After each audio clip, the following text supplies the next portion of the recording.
Jangan mengaku pecinta kuliner, khususnya Chinese food, jika belum mencicipi makanan satu ini. Mie kungfu, kuliner yang terkenal di negeri jiran Malaysia ini, rupanya sudah bisa Anda nikmati di Sumatera Selatan, tepatnya di kota Prabu Muli. Nah, pemirsa penasaran dengan kenikmatannya? Berikut kami sajikan liputannya untuk Anda. Mie kungfu mungkin masih terasa asing terdengar di telinga pemirsa. Makanan yang berasal dari negeri tirai bambu ini memiliki cita rasa berbeda dengan mie pada umumnya. Namun campuran bumbu-bumbu dan olahan seafood, mie kungfu sangat direkomendasikan bagi pemirsa yang hobi berburu kuliner unik. Di kota Prabu Muli, persisnya di Jalan Nias, Kelurahan Gunung Ibul, ada sebuah kedai menyediakan makanan oriental, diantaranya mie kungfu. Karena rasanya yang cocok dengan lidah orang Indonesia, mie satu ini sangat digemari. Eli, pemilik kedai Indomalaya, mengaku sengaja menjual makanan Chinese food karena ibunya dulu pernah menjadi juru masak di restoran Malaysia. Mie kungfu sendiri salah satu menu best seller di Malaysia dan dibawa ke kota Nanas, Prabu Muli.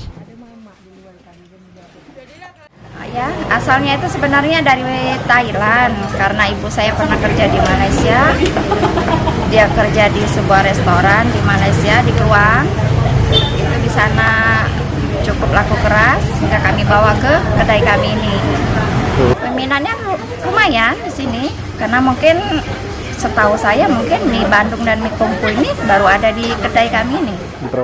Dalam pembuatan mie kungfu, bahan utamanya adalah mie, udang, daging sapi, ayam, telur, dan sayur caisim, dan ditambah bumbu-bumbu lain.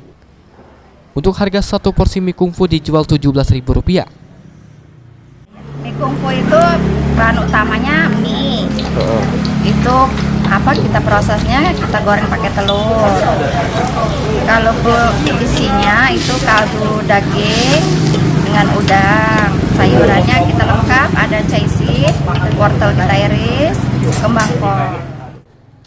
Selain mie kungfu, satu lagi olahan mie yang tak kalah enaknya, yaitu mie Bandung. Uniknya, mie dengan kaldu udang dan taburan kacang ini juga menjadi kuliner favorit di negeri jiran Malaysia. Bagaimana? Tertarik mencoba? Silakan datang ke kedai Indomalaya. Beni Firdaus, PAL TV.